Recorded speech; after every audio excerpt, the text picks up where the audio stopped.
And we're back to learning Affinity in year day 32. Let me show you how you can align objects to center. We'll select an object, and in the vector mode, which you can see on the top left, we can pick the alignment option right here on the top, somewhat on the right. It's for vertical and horizontal.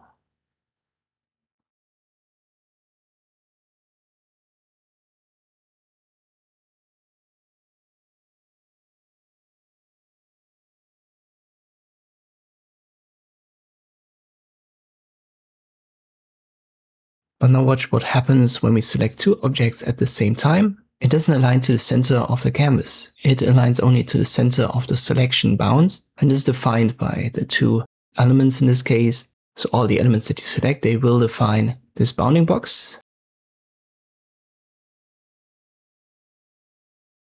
And if I put it right here and I center it, nothing really happens. But you can use the drop down and change it to spread, and this will put it in the center of the canvas. So when you have it set to selection bounds, it will be the selection that you drag. So this bounding box, that's in our case over our red and blue elements, and the spread, this can simply be called the canvas, so this white element in the background.